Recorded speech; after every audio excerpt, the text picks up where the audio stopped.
నమస్తే. ప్రస్తుతం మనతో పాటు ప్రముఖ రాజకీయ విశ్లేషకులు ఇమ్మంది రామారావు ఉన్నారు. ఆయనతో మాట్లాడదాం. నమస్తే సార్. నమస్తే.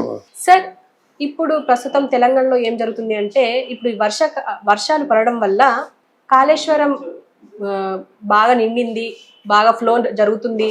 ఇప్పుడు ఏమంటారు అని చెప్పేసి బీఆర్ఎస్ వాళ్ళు, బీజేపీ, కాంగ్రెస్ వాళ్ళని అంటున్నారు.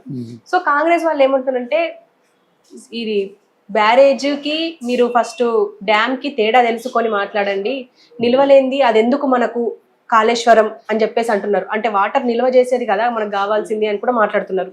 సో మీరేమంటారు సార్? అసలు ఈ మేడిగడ్డ వ్యవహారం, ఈ కాళేశ్వరం వ్యవహారం మీరేమంటారు? అంటే డ్యామ్ అంటే అది వంతెన, బ్యారేజ్ అంటే నీరు ఫ్లో అవుతుంది కదా, బ్యారేజ్ అది. దీనికి దానికి ముడి పెట్టకూడదు. వాళ్ళు కంప్లైంట్ ఇచ్చింది కాళేశ్వరం డ్యాము 5 అడుగులు లోతుకి వెళ్ళిపోయింది మధ్యలో అని చెప్పి కంప్లైంట్ ఇచ్చారు. ఎక్స్పర్ట్ కమిటీ వెళ్ళారు, చూసారు, అవును ఇది ప్రమాదకరమే ఎప్పటికైనా అన్నారు. అన్న తర్వాత ఇక్కడ ఏం చేశారంటే పెద్ద గలాభా సృష్టించారు. వీళ్ళు కూడా కలుసుకున్నారు, మాట్లాడుకున్నారు, అన్నీ అయింది. దీనికి డెబరేజ్ అంటే దీని నష్టపరిహారం బీఆర్ఎస్ వాళ్ళే చెల్లించుకోవాలని వీళ్ళు కాంగ్రెస్ పార్టీ వాళ్ళు అన్నారు. అదేంటి, ప్రభుత్వంలో ఉన్నది మీరు కదా, ప్రజాక్షేమాన్ని దృష్టిలో పెట్టుకొని మీరే దాన్ని మళ్ళీ రీకన్స్ట్రక్ట్ చేయాలని బీఆర్ఎస్ పార్టీ వాళ్ళు అన్నారు. తర్వాత ఏం జరిగిందో తెలియదు, సద్దు మణిగిపోయింది. ఈరోజు వర్షాలు పడుతున్నాయి, మనకి పుష్కలంగా నీళ్ళు వస్తున్నాయి, కానీ ఆంధ్రాలో ఊళ్ళు కొట్టుకుపోతున్నాయి. ఇది కంపారిజన్ కాదు. ఎండాకాలంలో గ్లాసు నీళ్ళంటే ఇది కంపారిజన్ అనమాట. ఎండాకాలంలో ఎంత పుష్కలంగా నీళ్లున్నాయి, ఎంత సమృద్ధిగా నీళ్లున్నాయి, ఇలా కొల ఇప్తో వచ్చేస్తున్నాయి అనుకుంటే అది గొప్ప. కానీ వర్షాకాలంలో గొప్పే ఉంది, ఊర్లు కొట్టుకుపోతున్నాయి కదా. అదో ఎంత నీళ్ళు ఉందంటే అంత నీరు ఎప్పుడు ఉండదు. ఆ వాగులు వంకలు ఆ కొండల్లోంచి వచ్చే నీరంతా ఊర్లు కదిలేస్తుంది అన్నమాట. అది ఎంతవరకు అయితే ఈ ఉధృతి ఉందో అంతకాలం ఉంటుంది, తర్వాత తగ్గిపోతుంది. దాన్ని ఆ నీటిని చూసుకొని, వరద నీటిని చూసుకొని ఉన్న నీళ్లు పారబోసుకోవడం ఎందుకు? అది వరద నీరు కొన్నాళ్ళే ఉంటుంది, అది కామన్ సెన్స్ పాయింట్. ఇక్కడ మీరేం చేశారని ఒకరినొకరు ఎత్తి పొడుచుకోవడం, తిట్టుకోవడం తప్ప ప్రజా సంక్షేమాన్ని ఎవరు దృష్టిలో ఉంచుకోవటం లేదు. ఇక్కడ ఏమైందంటే, ఇక్కడ మొత్తం ఈ పార్టీని బలపరుచుకొని బీఆర్ఎస్ పార్టీ వాళ్ళేమో నోళ్ళు నొక్కేద్దాం అనుకుంటున్నాడు రేవంత్ రెడ్డి. ఆయనకి ఏంటంటే ఫ్రస్ట్రేషన్లో ఉన్నాడు. వీళ్ళందరూ నాకు అనుసరణలో ఉన్నవాళ్ళు కదా, వీళ్ళందరూ నాకు మందు పోసేవారు, నా కాళ్ళ దగ్గర కూర్చునేవాళ్ళు కదా అని బాధ అలుకుంటుంది. హైదరాబాద్కు ఒక యువరాజులా తిరిగినటువంటి కేటీఆర్ కూడా ఉంటుంది కదా. నిన్న చూస్తే యువరాజు, ఈరోజు చూస్తే తన మాట సాగటం లేదు, కనీసం పోలీసు వాడు కూడా లెక్క చేయటం లేదు అనేటువంటి ఆ ఫ్రస్ట్రేషన్ అయింది. ఏమిరా అంటే బీఆర్ఎస్ పార్టీకి బ్యాక్ బోన్గా ఉన్నాను నేను, అటువంటిది ఈరోజు నన్ను లెక్క చేయకుండా నా ముందే ఇలాంటి దారుణాలు జరుగుతున్నాయన్నది హరీష్ రావు. సరే, ఒకరికొకరు వాళ్ళ బాధ చెప్పుకోలేని పరిస్థితుల్లో అందరూ స్తబ్దతగా ఉన్నారు. వెళ్ళిపోయే వాళ్ళు వెళ్ళిపోతున్నారు, ఇంకా మూకుమ్మడిగా వెళ్ళిపోతారు. ఎందుకు వెళ్ళిపోతారంటే వాళ్ళు నేరాలు చేసి ఉన్నారు కనుక ఆ నేరారోపణల నుంచి తప్పించుకోవాలంటే ఒక అధికార పార్టీ అంటే రూలింగ్ పార్టీ తాలూకు అండదండలు ఉండాలి. వాళ్ళు రక్షించుకోవాలి కదా. కేసీఆర్ కోసం ప్రాణాలు ఇస్తూ ఉంటారు మాట వరుసకి. ఆయన కేసీఆర్ కూడా నాలుగు కోసుకుంటాను తలకాయ కోసుకుంటా అన్నాడు, అది మాట వరుసకి.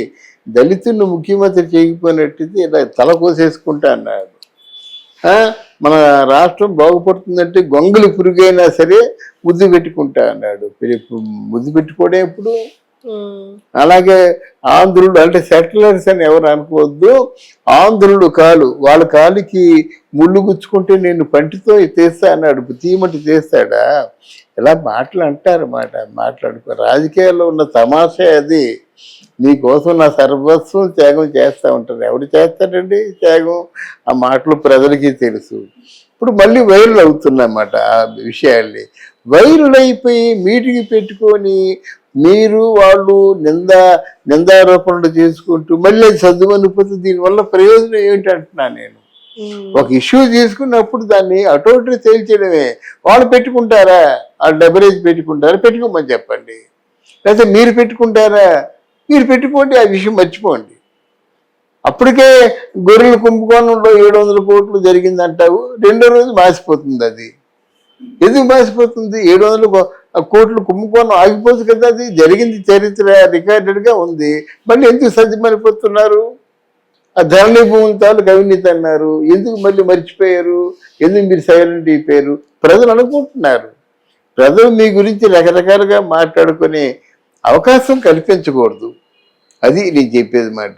సో 2 పార్టీల్లో కూడా తప్పులు ఉన్నాయి. ప్రజలే చైతన్యవంతులు కావాలి.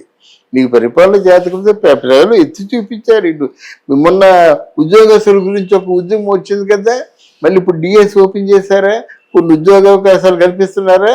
అంటే దీనికి అంతటికీ ప్రధానమైనది ఏంటంటే గొంతెత్తి ప్రశ్నించేటువంటి ధైర్యం, చొరవ, చైతన్యం కావాలి. ఇదే నేను ప్రధానంగా చెప్తున్నాను. ఏదో వాడు పరిపాలనలు అంటే ఎక్కడో ఆకాశంలో చూడిపడలేదు కదా, నువ్వే ఓటేసి గెలిపించి ఆ కుర్చీ మీద కూర్చోబెట్టావు. నీకు అడిగే హక్కు ఉంది, నీకు అడిగే ధైర్యం ఉంది, అర్హత ఉంది కనుక ఎందుకు ఊరుకుంటావు? నువ్వు చదువుకున్నవాడు, మేధావి, చదువుకున్న వాళ్ళందరూ చైతన్యవంతులు కాకపోతే రేపు సమాజం ఏమైపోతుందమ్మా? డెఫినెట్గా వీళ్ళు ప్రశ్నించవలసిన అవసరం ఉంది.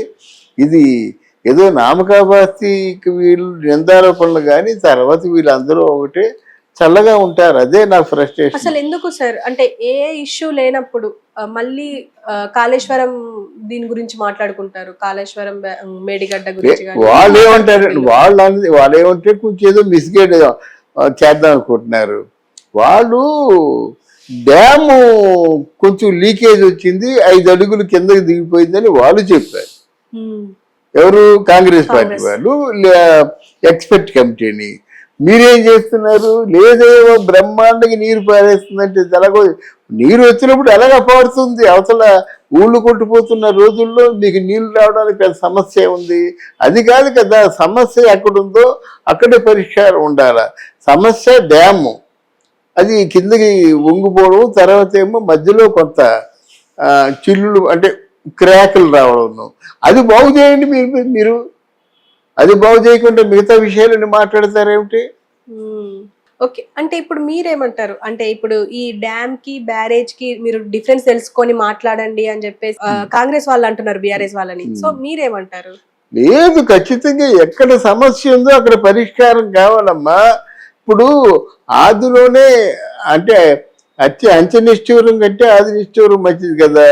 ఈ డ్యామ్ వల్ల ఇంత ప్రమాదం ఉంది, ఈ డ్యామ్ను మళ్ళీ రిపేర్ చేయాలి, ఈ డ్యామ్ ఉండడం వల్ల ఇన్ని ప్రాంతాలకి నీళ్లు సజావుగా వెళ్ళిపోతాయి, ఒకవేళ డ్యామ్ ఏమైనా పూర్తిగా కుచించుకుపోయినట్టయితే ప్రజా జీవితం స్తంభించిపోతుంది, ప్రాణాపాయాలు కూడా కలగవచ్చు అని ఆ డ్యామ్ను బాగు చేసి ఏర్పాటు చేయాలా. అది 6 నెలలు అంటే ప్రభుత్వం వచ్చినప్పటి నుంచి వెళ్ళి మాట్లాడుతూనే ఉన్నారు కానీ దాన్ని ఎప్పుడు బాగు చేయించలేదు. ఎప్పుడు ఎలిగేషన్ చేయడం మీదనే దృష్టి పెట్టింది అనుకోవచ్చు అంటారా? అది కూడా అంతే కదా, లేట్ చేసినట్టయితే పాడవుతుంది కదా, లేట్ చేసినట్టయితే పాడవుతుంది కదా. ఇదంతా ఊరు, ఇదంతా ఐరన్ వీటితో సంబంధించింది అన్నమాట. ఐరన్ ఎప్పుడైతే బయటపడిందో అది తుప్పు అయిపోతుంది, కొంత డిస్టర్బ్ అవుతుంది. మరి వాటిని కొత్త ఐరన్ కొత్త ఇదంతా వేసుకునేసరికి కాస్ట్ పెరుగుతుంది. ఈ కాస్ట్ ఎవరు భరించాలన్నది ముందు ఆలోచించుకుంటే అది కార్యాచరణలో రావాలి. అన్ని సమస్యలే, మీకు 100 సమస్యలు చెప్పుకునే దానికంటే 5 సమస్యలు పరిష్కరించుకుంటే సమాజం బాగుపడుతుంది. Okay sir, thank you.